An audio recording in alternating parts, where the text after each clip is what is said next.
Salut les goats et bienvenue dans cette nouvelle vidéo à la française. Aujourd'hui, on se retrouve une fois n'est pas coutume pour un nouvel épisode de notre série En route vers le Tour de France. Et on va parler d'une équipe qui n'est World Tour que depuis quelques années, la Intermarché Wanty.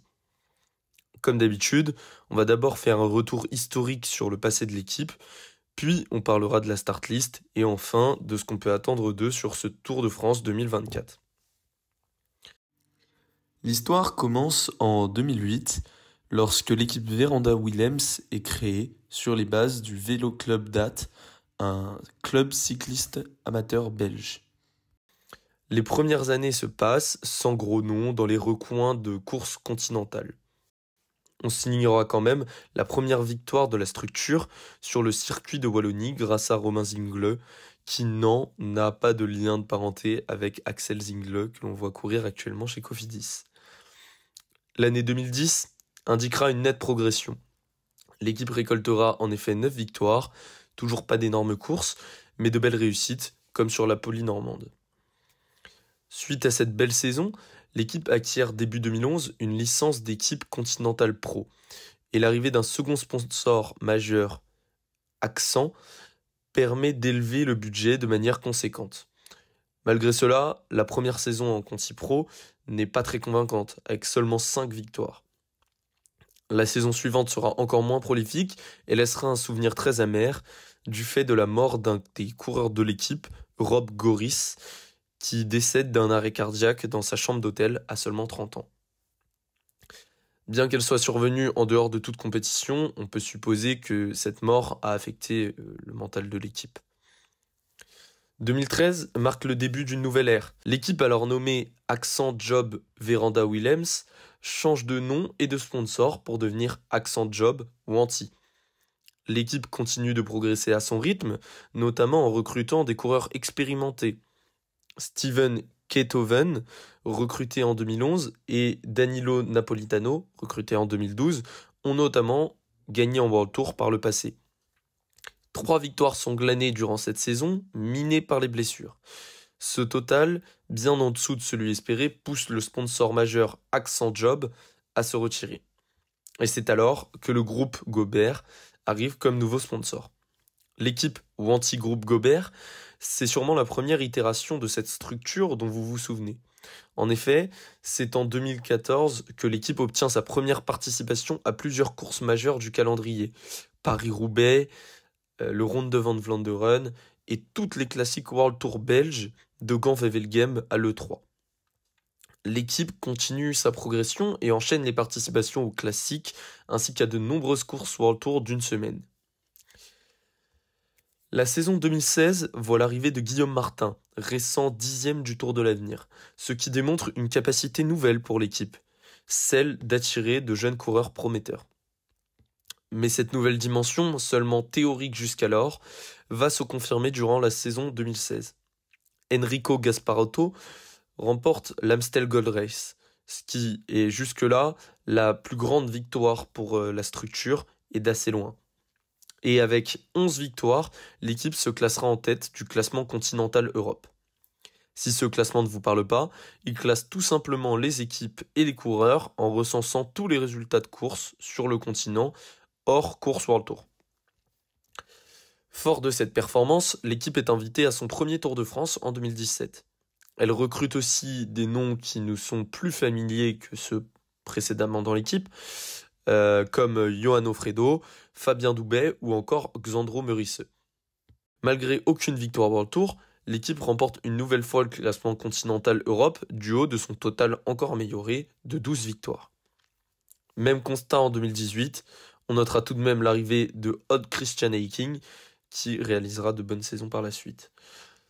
2019 sera la dernière saison pour la star de l'équipe, Guillaume Martin, qui prendra la direction de Cofidis en fin de saison.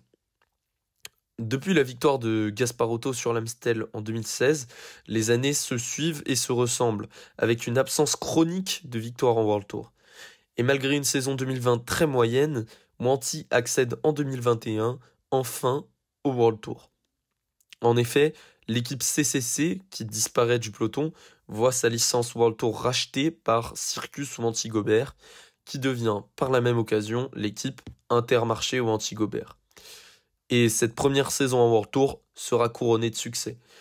La victoire de Taco van der Horn reste dans les mémoires de tous, tant sa capacité à résister au retour du peloton avait été folle et impressionnante, mais on oublie peut-être un peu plus celle du renaissant Ren Taramae sur la Vuelta, qui portera en plus le maillot rouge, avant que dans cette même Vuelta, Odd Christian Eiking, dont nous parlions précédemment, porte lui aussi ce même maillot rouge.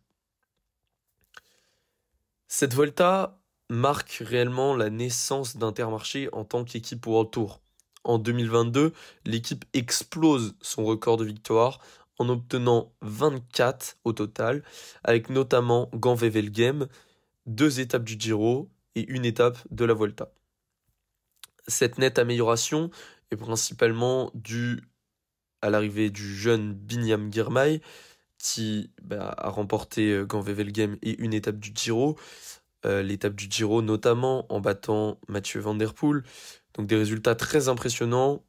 Cependant, elle est aussi due à l'arrivée de renforts, de coureurs expérimentés comme Alexander Kristoff, qui remporte tout de même 5 succès et n'amène donc pas que son expérience.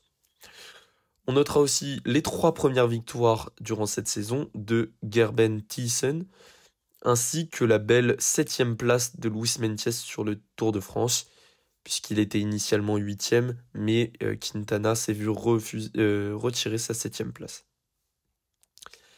La saison dernière fut un peu plus décevante du fait de l'absence de victoires sur les grands tours, mais elle reste plus qu'honorable sur le point de vue comptable, avec tout de même 20 succès glanés. On en arrive donc à cette saison. La victoire la plus marquante jusqu'ici reste bien sûr celle de Luis Meintjes sur l'Itzulia, lors de l'étape marquée par les chutes de Vingegaard notamment, ainsi que de Remco Evenepoel. Le Giro, lui, n'a pas été très concluant, avec l'abandon rapide de Binyam Girmay suite à une chute sur la 4e étape, alors qu'il semblait pourtant être en bonne forme. Penchons-nous maintenant sur le Tour de France à venir. Sur Pro Cycling Stats, 8 coureurs sont annoncés, ce qui nous permet donc une vraie projection. On va donc passer en revue les noms et regarder un peu les espoirs que peuvent avoir chacun de ces coureurs. Le premier nom, il est évident, c'est bien sûr Binyam Girmay. Comme on l'a dit précédemment, il avait lourdement chuté sur l'étape 4 du Giro, mais avait quand même tenté de repartir, ce qui est plutôt bon signe. De plus, il affichait un bon niveau sur les premières étapes, donc on peut espérer qu'il retrouve ce niveau et qu'il puisse lutter sur le Tour de France pour une victoire d'étape. On a ensuite Gerben Thiessen, autre sprinter de l'équipe, qui lui aussi a déjà gagné en 2024 à 2 reprises, et lui aussi est tombé. C'était par contre sur le GP de l'Escaut, un peu plus tôt dans la saison, mais il devrait être remis à 100% sans trop de doute au départ de ce Tour de France. Ensuite, on a les coureurs comme Lawrence Rex, Mike Tennyson ou encore Hugo Page qui sont annoncés et devraient assister leurs 2 sprinters lors des arrivées où ce sera nécessaire. Je suis pas sûr que la Intermarché ait besoin de se faire un vrai train de sprint, mais au moins pour replacer Gerben Thiessen ou Binyam Girmay en fonction des arrivées, ça pourra s'avérer très utile. Surtout qu'on avait vu Lawrence Rex être plutôt en forme pendant la saison classique pavée, bien qu'il avait joué de malchance à plusieurs reprises. Ensuite, il y a donc Luis Meintjes, qui lui devra choisir entre tenter un nouveau top 10 au classement général. On sait qu'il a réalisé cette performance à plusieurs reprises, donc il en est capable, ou tenter d'aller chercher une victoire d'étape en échappée, on en reparlera. Enfin, pour les coureurs comme George Zimmermann et Kobe Gossens, eh bien pour eux, le rôle est plus que défini. Ils devront prendre des échappées et tenter de faire de leur mieux pour ramener une victoire d'étape. Mais alors, quel est l'objectif de cette équipe? Eh bien, tout d'abord, sachez que l'équipe Intermarché, anciennement Manti, n'a jamais gagné sur le Tour de France. Donc l'objectif, il semble évident, c'est bien sûr de démarrer ce compteur.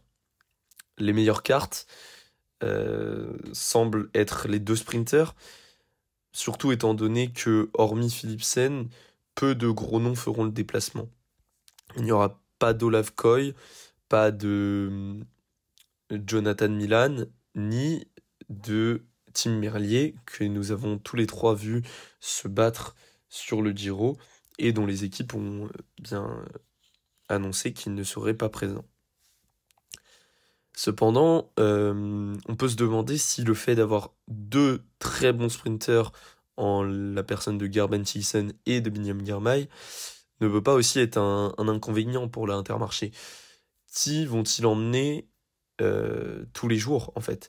Est-ce qu'ils vont emmener Gerben Thiessen dès que ce sera des sprints plats, tenter Binyam Girmay sur des arrivées un peu plus punchy? Ou est-ce que Binyam Girmay, étant la star de l'équipe, eh bien, tentera un peu tous les jours et Gerben Thiessen devra se débrouiller un peu tout seul, prendre les miettes? Est-ce que un abandon d'un des deux, potentiellement, on ne leur souhaite pas, mais viendra éclaircir leur tactique? Eh bien, on ne peut pas encore le savoir, mais c'est des vraies questions tactiques qu'il faut se poser dans l'équipe. C'est rarement bon d'avoir deux leaders, mais alors en avoir deux sur les sprints, c'est quand même quelque chose qui marche très rarement. On se souvient notamment de la Alpecin il y a quelques années avec Tim Merlier et Philipsen, c'était en 2021. Tim Merlier avait réussi lui à prendre une victoire d'étape, Philipsen avait fait beaucoup de deuxième place, et on avait vu une inversion des rôles au cours des 3 semaines qui n'avait pas forcément profité à aucun des deux. Donc voilà, c'est un problème qu'il faudra régler. Et puis on peut encore se demander, même si leur tactique est bien rodée, que chacun joue les étapes qui lui correspondent le mieux, eh bien est-ce qu'on y croit pour eux? Eh bien moi personnellement, pas vraiment. Car même sur les profils qui lui conviennent le mieux, Binyam devra faire face non seulement à Mads Pedersen, qui me semble un peu être une meilleure version de lui, en termes de sprint, comme en termes de capacité à passer des enfin, peut-être pas des cols, mais des arrivées punchy, etc. Et puis même, au-delà de Pedersen, il y aura Wout van Aert et Van Der Poel.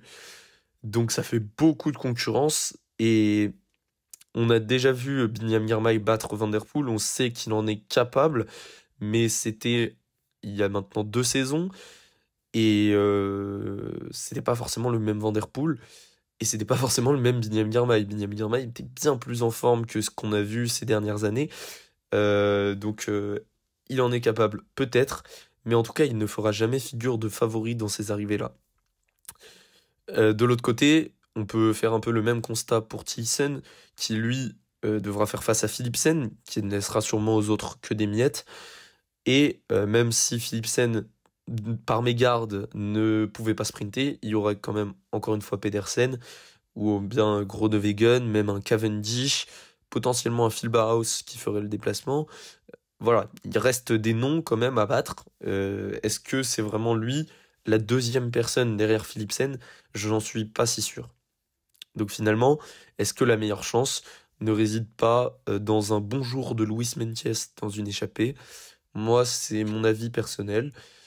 Il faudra pas enterrer des coureurs comme Mike Tennyson ou encore Kobe Gossens ou autres qui pourraient, dans des échappées, potentiellement sur des parcours pas trop difficiles, mais des journées où le peloton n'a pas la force de ramener une échappée assez nombreuse, bien qui pourraient aller remporter une étape, notamment Mike Tennyson grâce à une belle pointe de vitesse.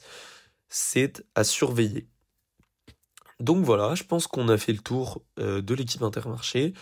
On espère que la série vous plaît toujours autant. N'hésitez pas à aller voir les épisodes précédents. Il y en a déjà un petit nombre qui sont sortis.